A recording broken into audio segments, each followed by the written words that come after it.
I had a lot of debate today if I should drop this video, because this is originally the debut date that I wanted to put this video out, but that was before October 7th and the 21 days of constant bombing that Israel had placed on the Palestinian people.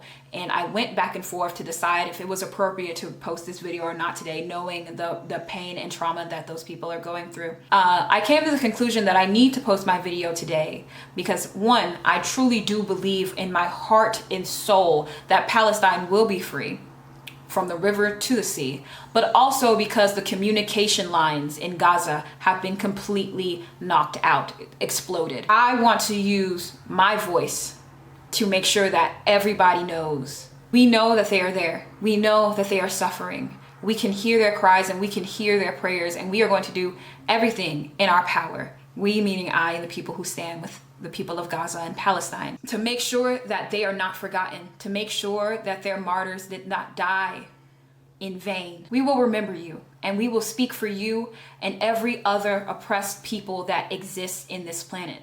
The same goes for the people in Sudan. The same thing goes for the people in the Congo. We see you. We acknowledge you. And we will not forget. And we will not stop talking. We will not hide our faces in the dirt and pretend that this tragedy is not happening. Desmond Tutu said that if you are neutral in the situations of injustice, you have chosen the side of the oppressor. And I will always choose the side of the people. And so I will continue to spread joy. I will continue to spread love. And I will continue to do everything that I can in my power to make sure that you know that these people are people. Their lives matter. They are more than just numbers. And Palestine and the Congo and Sudan and Haiti and Yemen, where people are facing oppression, will be free. And I believe that wholeheartedly. It is imperative of me to make sure that they are not forgotten. That I remind everyone that it is all of us or none of us. Okay? All right, let's get this video started. How many pictures of your bias do you have saved on your phone right now? How many YN fan fictions have you read and placed yourself in? Have you taken your bias and your natal chart together to see what the compatibility reads are like? Try to see if y'all moons can complete each other? Be for real. Do you get real bad? Like, are you a little jealous at the people who get multiple fan calls all the time with their fave, or the people who for some reason always get front row or barricade and always get their heart complete? Let's be real honest. Are you ever scared that your bias is going to come out with a dating announcement, or even worse, a baby and a marriage announcement, because there's a little piece of your brain that thinks, I'm actually the love of their life, like that could actually be me, they could be with me? You don't have to deny it.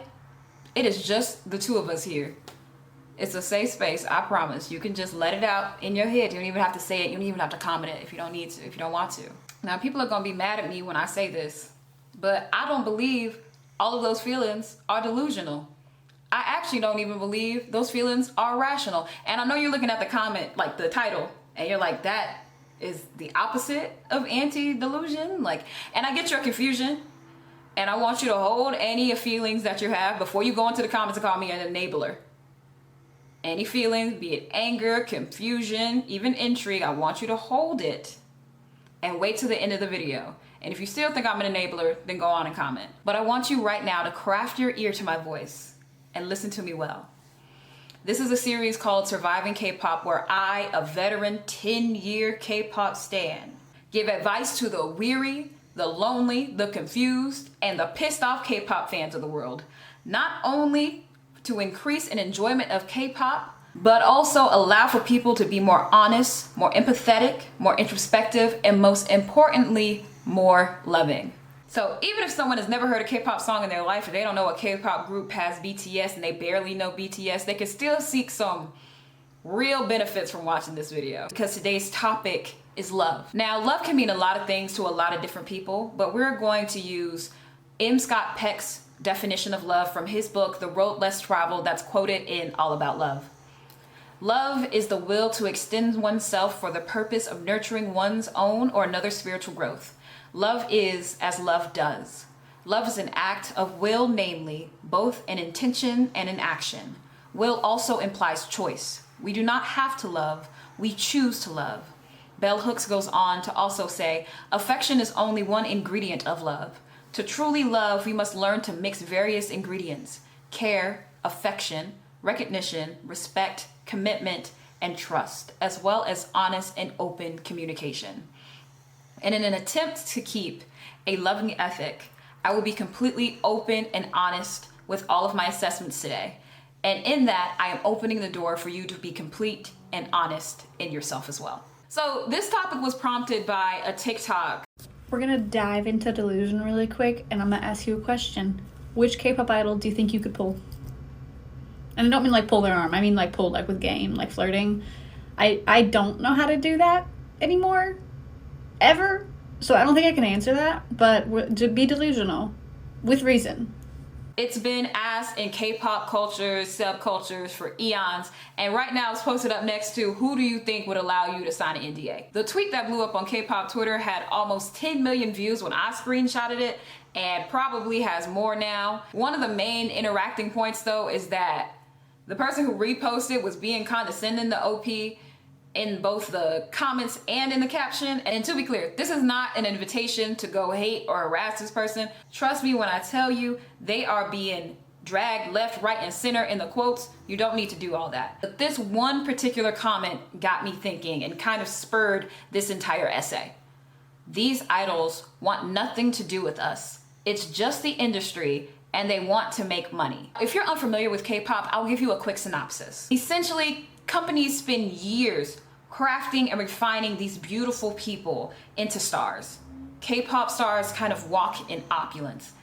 They sing, they dance, their skin is perfect, their bodies are amazing. They're human, but in a different way than the rest of us. They're very special, especially the people who made it, because it is so hard to make it to the top because a lot of people try and fail. It's extremely hard work. Seemingly unobtainable, but you can access them at a price. You can meet them, talk to them, call them, interact with them, grow a connection with them to make them seem more reachable. But beauty politics as well as value politics means that despite how much you are able to connect with them, they still somehow feel above you. And it would be wrong for us to pretend like fame and money and beauty doesn't make people seem like they're more than what they are. But that quote, "These idols want nothing to do with us," is patently untrue. The statement in itself is dehumanizing, and it comes from a place of insecurity. People who say things like that believe that they're above other fans because they get the system and know how to be detached. On the surface, I know where that comment is coming from because there are people who have been burnt by fame. Like, fame can be extremely traumatic, especially if you became famous when you were really young. That can lead to resentment of not only your fans, but other things as well. But overall, the vast majority of idols love their fans. Jungkook from BTS got army tattooed on his knuckles. His knuckles, bro, it's serious for him. When you go deeper into that statement, the apparent detachment is actually a protective front. If I believe that they don't want me or they don't want us, then I won't be hurt by their eventual rejection. And I won't have to deal with the pain of that.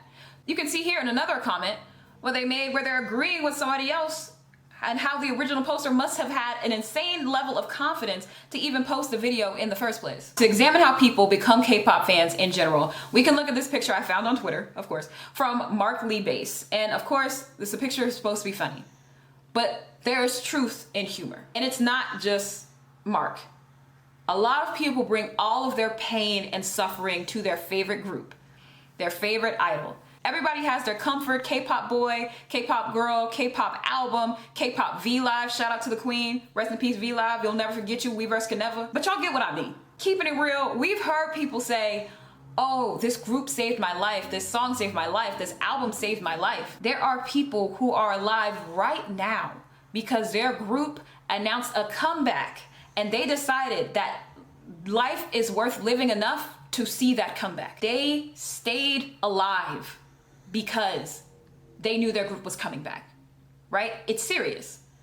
We live in a world full of isolation, loneliness, depression, and despair, where things are more valued than people and optics are more valued than feelings. The feeling of acceptance, the feeling of comfort that people get from idols is real, and we need to bring credence to that, regardless of if it seems cringe. That's why I don't think it's wrong to fall for the parasocial relationship. We are deprived of love. We aren't taught how to love each other or what love genuinely means. There's a desperation for love everywhere, and it's a driving force of everything. So I cannot say it's wrong when people find love in spaces like K-pop, especially when they feel like they aren't worthy of love because of their appearance, because of their race, skin color, economic background, family past, if love for them has always been mixed with abuse. The song Who Can I Run To, originally by the Jones Girls, has that line in the chorus, who can I run to fill this empty space with laughter? Who can I run to when I need love? And a lot of people run to their K-pop idols. They run to their K-pop groups. Now I can hear people say, it's not real love, it's an illusion, it's one-sided. Sure, if you look at the traditional way of looking at parasocial relationships. But I don't believe that's completely true. If everyone was only in it for the money and the fame, K-pop would have never gotten off the ground. Like, as a genre, it would have died quickly. A common response to the question of, why do you think you could pull a K-pop idol is, well, you know, they're human at the end of the day. If we understand that idols are human, and that fans who are also human run to idols for love and joy, why would the assumption then be that K-pop idols don't have that same relationship with their fans? There are idols out there who are lonely, depressed, feels isolated, who have mommy issues, who have daddy issues, who hate their siblings, dealing with credit card debt and loans, fighting with their company about their E6 visa, have chronic illness, are dealing with grief, have been betrayed by their best friend, who can't sleep at night because they don't know who they are or what they're doing, and have been fans of idols before and have felt that exact same feelings that their fans have towards their own idols. There are idols who come to their fans for love because they know that their fans love them. And when they return to private life, when they return to who they are outside of being an idol, they're stuck with the realization that even though it's seemingly all around them, they cannot feel love for themselves. I'm certain that there are idols who are scared to lose either their looks or their ability to sing or dance, and not just because it's their job, but because they'll lose the biggest vessel of love that they have access to. In the same way that we take solace in idols, idols can take solace in us. You don't have to worry about being the main breadwinner of your family if you're on live talking with your friends about the stuff that you ate today. On top of that, it's already hard as a normal person trying to navigate how to build and sustain relationships, whether they be platonic, romantic, or even familial. So I can imagine if you debuted it at 14, 15 years old and are immediately put in the limelight where your every move is scrutinized and could potentially end up causing a scandal that'll end up with the company, the group, and the staff losing money. You're going to be as cautious as you possibly can.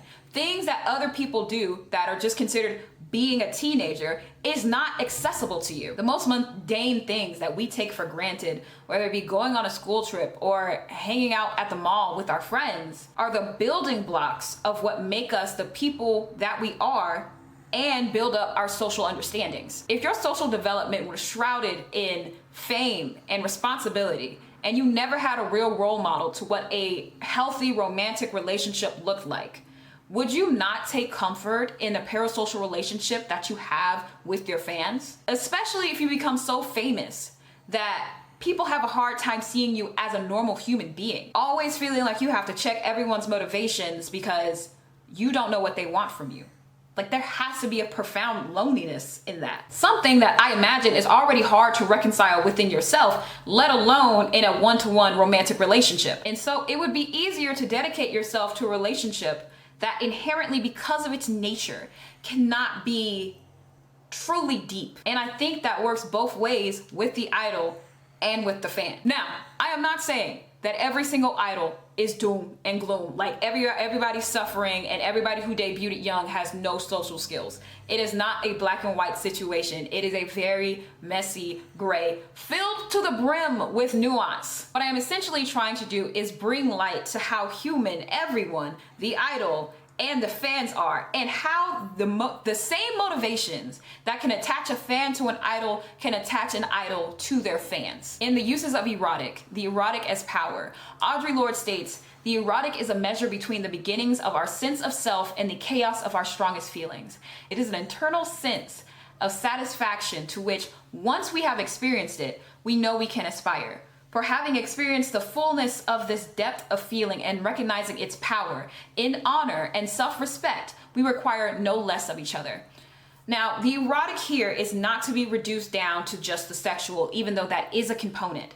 The erotic here is talking about the essence of life. What makes you feel the most alive? What makes you feel the most human? The most connected with your body and soul, the most connected with the people around you. Lorde says an erotically satisfying experience can be dancing, writing a poem, building a bookcase, or even examining an idea. And if you look at this from a K-pop lens, an erotic experience can be finally listening to a full title track after a month of build-up, blasting the songs that make you want to burst every time you hear them, the anticipation of pulling photo cards after you get your album, watching a funny behind-the-scenes video, reading a really good fan fiction that gets all the details right, the unmistakable rush of going to a K-pop concert, or the unmitigated joy of having any type of interaction with your favorite idol.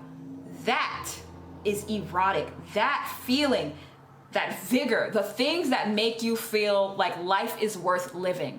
That is the erotic. Lorde is saying in that quote, once you experience the sense of aliveness and realize that you are capable of feeling it at its full capacity and depth, your soul will never accept anything less. And I would say that sense of aliveness is felt between both fans and idols. Now, if this was purely an artist-fan interaction, I wouldn't say it would be completely fine and dandy, because people, are messy. They're kind of gross. But I think it would be more of an organic connection.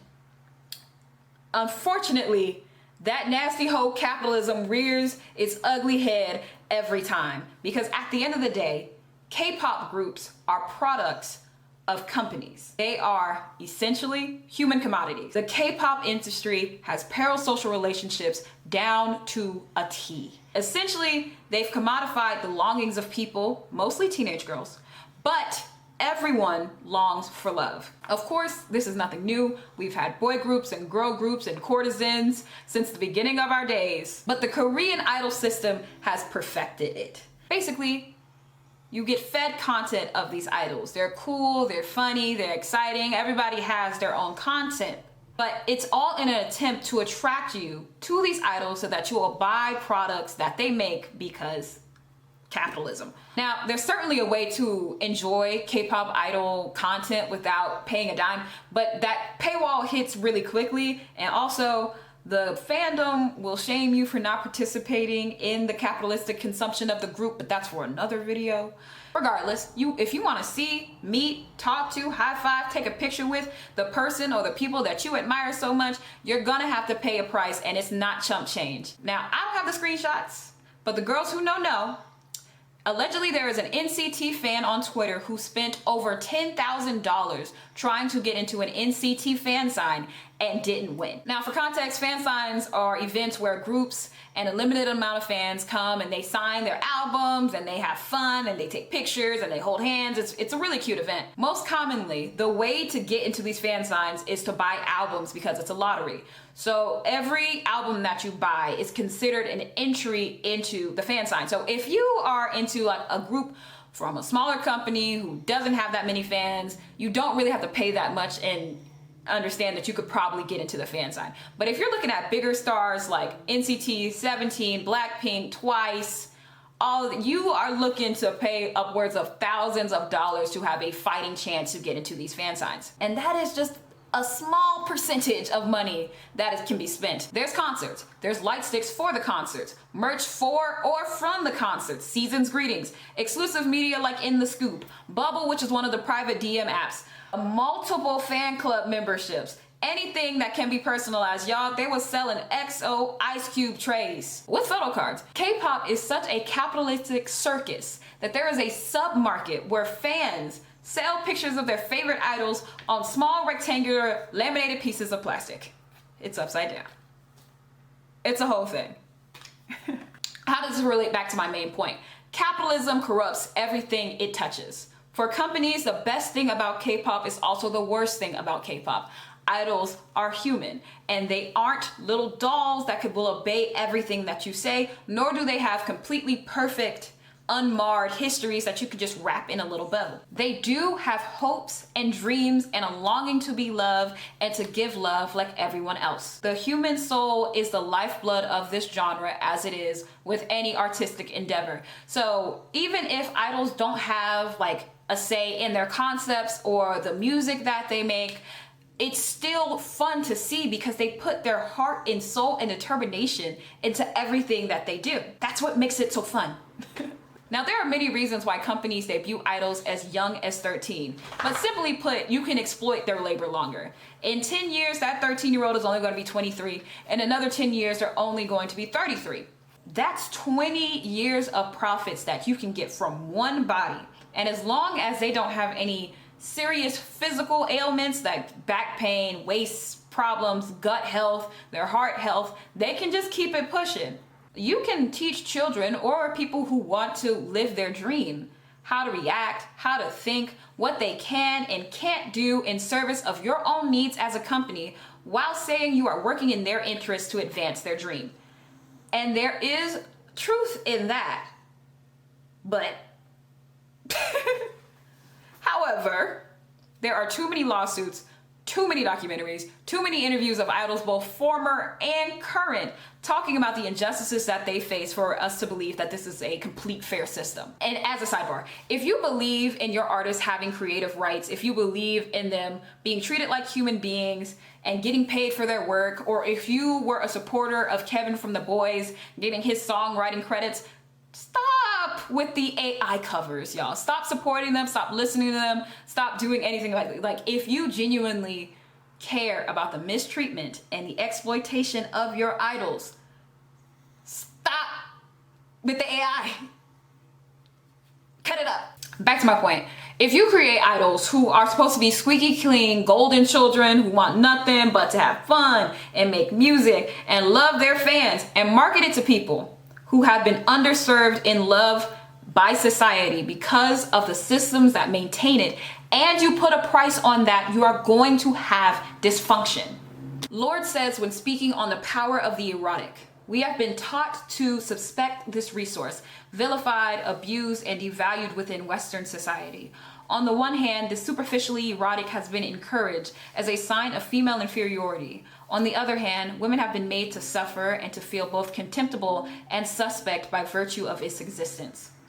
Here, Lorde is speaking about Western society, but it's applicable in a K-pop context as well. This is how I got to my statement of, I don't believe it's wrong to fall for the parasocial relationship. If you are continuously condemned for your outward need of love and told multiple times over and over again that you are not worthy of it because of things that you cannot control in yourself, and then you find an outlet to feel the power of the erotic, to feel alive, it doesn't make sense to be condemned again because of the natural human feelings that you're having when this product was specifically being marketed to you because of the lack of love in your life. Okay, so this is where we get really deep. This is where we get really messy, and it requires full vulnerability and honesty. So do not immediately act to what I am saying. Hold, feel your emotions while I take you to my point, okay? Recently in the 17 fandom, there was a huge dating scandal involving member Joshua and a Korean model who I will not be naming here. It was a normal day, y'all. Everybody was fine. It dropped out of nowhere. Basically, this expose, allegedly from an anti-fan, detailed months of alleged dating between Joshua and this young lady. Couple clothing, couple jewelry, couple Instagram photos. They were alleging that they were living together because the background of one of her photos allegedly matched the background of his when he did this V-Live. There's a grainy concert photo of him waving at people, and it was assumed that he was waving at her and not the actual fans, even though you can't make out the faces. They also strategically dropped it a day before another member's birthday so that fans would be upset that that member's birthday would be overshadowed by the controversy of him dating.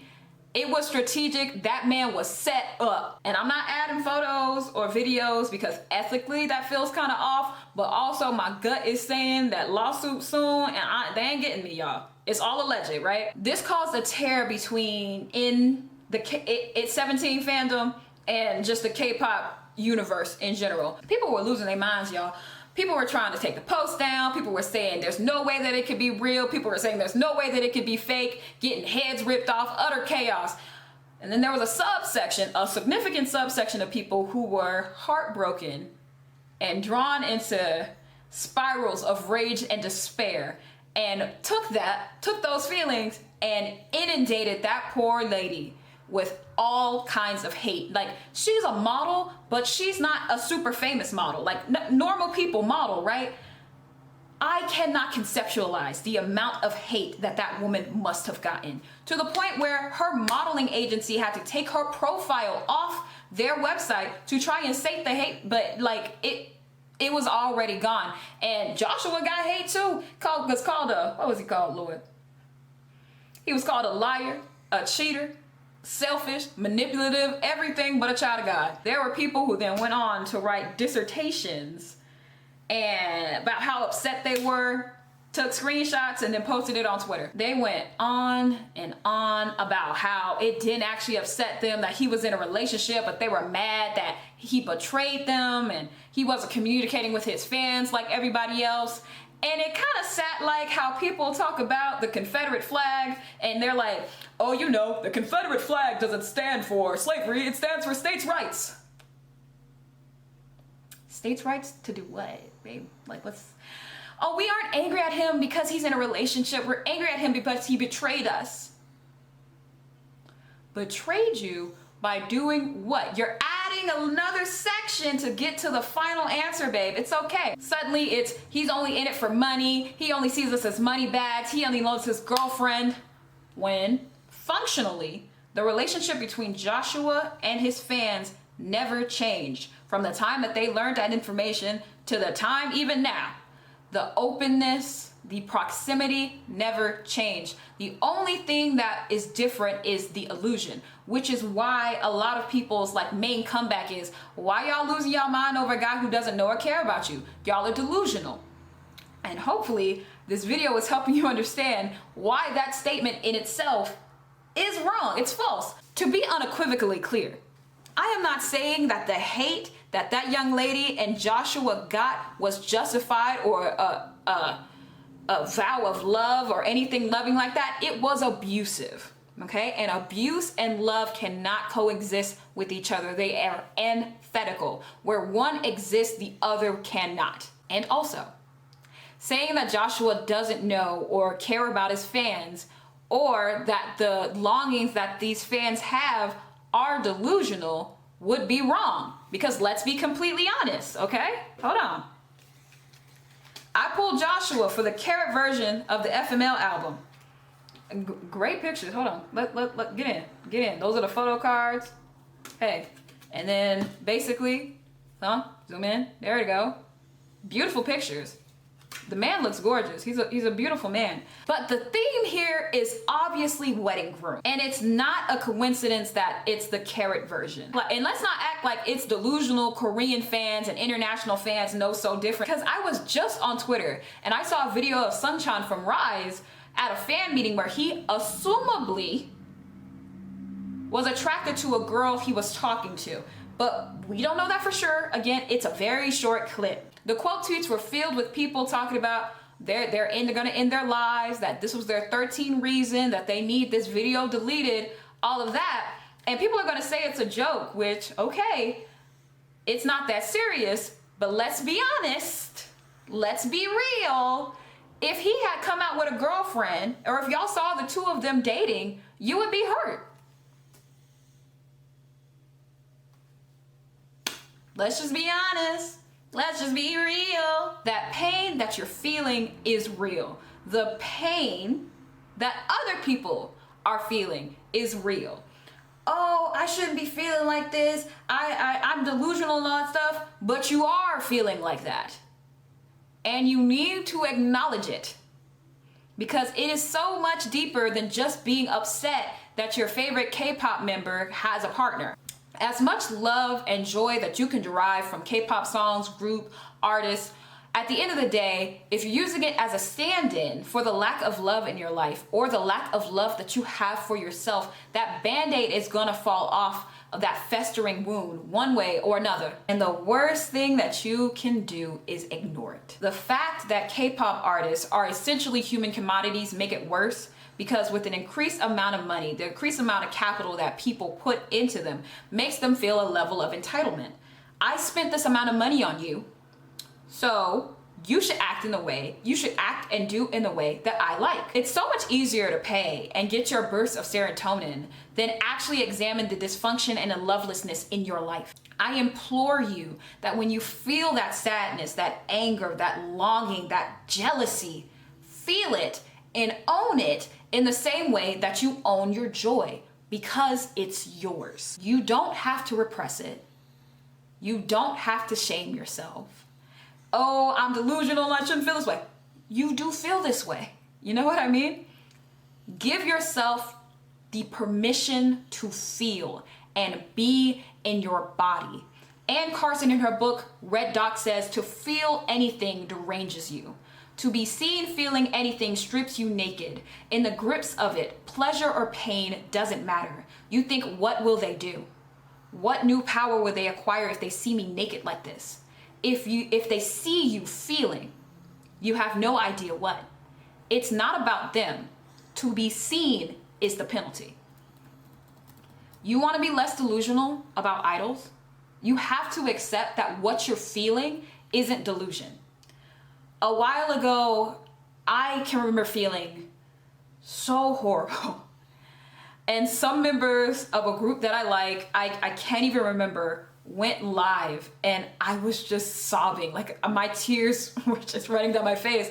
And I just saw the live announcement and I clicked it. And I just remember crying out, like, I wish I was there with you guys instead of being here. I'll never forget that feeling of yearning, of asking for forgiveness, for acceptance, for mercy, to be free of the pain, to have the love that I have for them to be returned back to me. You want to be loved, if only to prove it's possible, to tell the world that someone saw you as a conquest and came back alive, that above all else you are worthy of the risk, the effort. You want someone to serve you the evidence. You are not as damned as you think you are. You are not as damned as you think you are. I think the Joshua fans who wrote letters had the right idea. I wouldn't post it on the internet or somewhere as public as Twitter, because then it's going to be subject to other people's opinions, and that's not what this is about. Write your letter physically. Write it, tear it up, burn it, throw it away. Turn on your favorite breakup playlist and scream, cry your heart out. Go on a walk, jog, run, all three. Do whatever you need to do to stay in your body and feel. Then come back.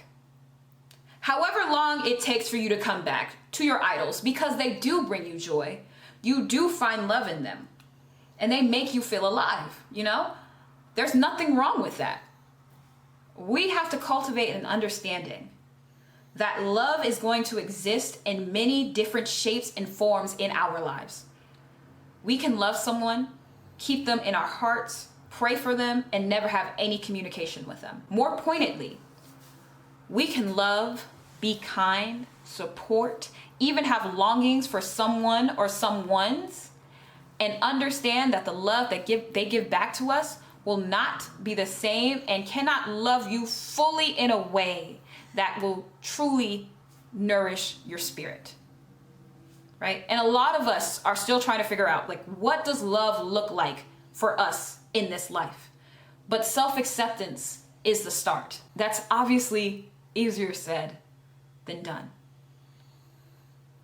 Bell Hooks says, self-love is the foundation of our loving practice.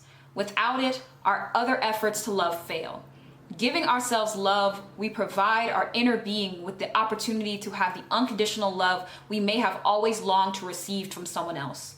Although it is not impossible, it is very difficult and rare for us to be able to extend unconditional love to others because we cannot control their actions. We can, however, control our own action. We can give ourselves the unconditional love that is grounding for sustained acceptance and affirmations. When we give ourselves this precious gift, we are able to reach out to others from a place of fulfillment and not from a place of lack. We as people have to learn how to love in a healthy and fulfilling way, meaning you have to be honest with yourself. You have to let go of shame and regret. You have to forgive yourself. If you look back at when you felt your most lonely or broken and you felt like there was no way you could make it out, you still made it. You, watching this video, listening to my voice, you still made it, even if it felt like you barely got there. You still did. And if nobody told you before, or even if no one told you today, I am so proud of you for making it. Charlotte Eriksson writes in her book, Everything Changed When I Forgave Myself, I am not everything I want to be, but I'm more than I was, and I'm still learning. Your ultimate guide to being less delusional about your idols is not to become less emotional. It's not to become apathetic. It's owning and taking responsibility for the love in your life. And being responsible doesn't mean that you're suddenly gonna stop dealing with the oppressive systems that we all live under today. It doesn't even mean that you're gonna be 100% perfect and react the exact right way, because nothing in this world is perfect or absolute. It's going to be messy, but we can take responsibility for the barriers to love, or even just the feelings that we have the capacities to control in ourselves. We have to continuously make the choice to put love first in our lives. And that first love must start with you. That being said, rarely, if ever, are any of us healed in isolation. Healing happens in communion. Community sustain life, and there is no better place to learn the art of loving than in community. For a good amount of us, that isn't family. Maybe it's friends, and sometimes it's fandom. What we must remember is, even though that we are feeling for ourselves, we are loving for ourselves, right? Humans are wonderful because they are unique and also very much the same. You aren't the first to feel this way. You won't be the last to feel this way. And you certainly are not alone in feeling in the way that you do. Feel like you are lacking community? Welcome to mine. Either the algorithm, your friend, or me sent you here. You were supposed to hear this. I labored over this essay with you in mind. I'm telling you, you are going to be okay. Even when it's not okay, you are going to be okay. I have full belief in you. I have one more quote from Audre Lorde. When we live outside of ourselves, and by that I mean on external directives only, rather than from our internal knowledge and needs, when we live away from those erotic guides from within ourselves, then our lives are limited by the external and alien forms. And we conform to the needs of a structure that is not based on human need, let alone in individuals. But when we begin to live from within outward, in touch with the power of the erotic within ourselves, and allow that power to inform and illuminate our actions upon the world around us, then we begin to be responsible to ourselves in the deepest sense For as we begin to recognize our deepest feelings, we begin to give up of the numbness which so often seems like the only alternative in our society. Our acts against oppression becomes integral with self, motivated and empowered within. And that, my friends, is my Anti-Delulu starter pack guide, or whatever I named this title, I don't know. If you like this video, please don't forget to like this video, subscribe if you feel so inclined. This video and everything in it and this upcoming series is very personal to me. And through actively working on it, I am healing myself, and I hope that it also heals you. I have a playlist on Spotify that is linked to this video for anyone who needs to get their ugly cry out. I also have a link to my Substack where I have a piece about sassangs that I cut out of this video, but I still want to be, expressed. So check that out if you'd like. I also have resources for my American viewers to get in contact with their politicians to call for an end of funding to Israel's illegal occupation of Palestine, and other resources to get your voice heard. Thank you for watching this video. I hope it brought more introspection into your worldview. I hope it helps you see not only yourself, but also your fellow fans, also the idols that you love. I hope you get to see them as more human from the words that I've said. I hope watching this video will allow you to be more kind to yourself. My dog's snoring. I hope you can't hear that. Thank you again. I love you, and have the best day that you are capable of having. And I'll see you in my next video. Bye.